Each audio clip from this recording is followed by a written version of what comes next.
अमित शाह की दिल्ली पुलिस ने कॉकरोच जनता पार्टी को जंतर मंतर पे प्रदर्शन की इजाजत तो दे दी, मगर आज की रात प्रधानमंत्री नरेंद्र मोदी और अमित शाह पर भारी होने वाली है। ये कहा जाए भारतीय जनता पार्टी की जो थिंक टैंक है उनके लिए भारी होने वाली है। क्यों?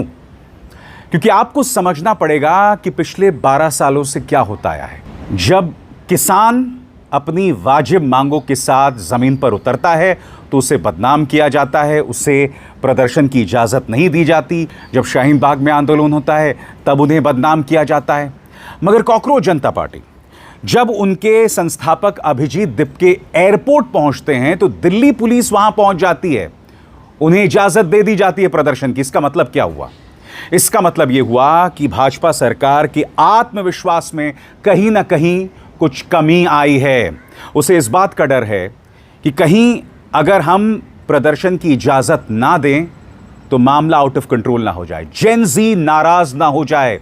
इसी सोच के चलते हो सकता है अमित शाह ने या उनकी पुलिस ने इस प्रदर्शन की इजाजत दे दी। मैं जानता हूं समानांतर तौर पर क्या हो रहा है दोस्तों। कई लोग इस प्रदर्शन के पीछे साजिशें देख रहे हैं, यह भी कह रहे हैं कि इसके पीछे भाजपा का हाथ हो सकता है। मगर एक बात तय है कि ये जो कॉकरोच जनता पार्टी के प्रदर्शन हो रहे हैं उसके लिए आम आदमी पार्टी के नेता खुलकर समर्थन दे रहे हैं। और जहां तक कांग्रेस की बात है, कांग्रेस के नेता बार बार ये कह रहे हैं कि देखो हमारे एनएसयूआई के छात्र भी जमीन पर उतरे थे, वो लगातार जेन-ज़ी का मुद्दा उठा रहे हैं। और कई लोग ये भी कह रहे हैं कि आखिर क्यों एनएसयूआई के प्रदर्शनों को मीडिया जगह नहीं दे रही है।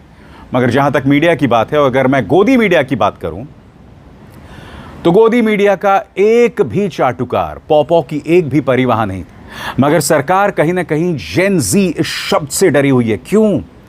क्योंकि राहुल गांधी लगातार जेन-ज़ी को टटोल रहे हैं, लगातार उसकी बात कर रहे हैं और भाजपा के पास इसका जवाब नहीं है। यही वजह है कि दिल्ली पुलिस एयरपोर्ट गई और अभिजीत दिपके को इजाजत दे दी। अब मैं आपको बताता हूं दोस्तों, इस आंदोलन के दौरान सोनम वांगचुक भी वहां पहुंचे और वहां पर उन्होंने लोगों से अपील की कि किसी तरह की कोई हिंसा नहीं करनी, हमें संयम से अपनी बात रखनी है और इसी से हमें आगे बढ़ना होगा।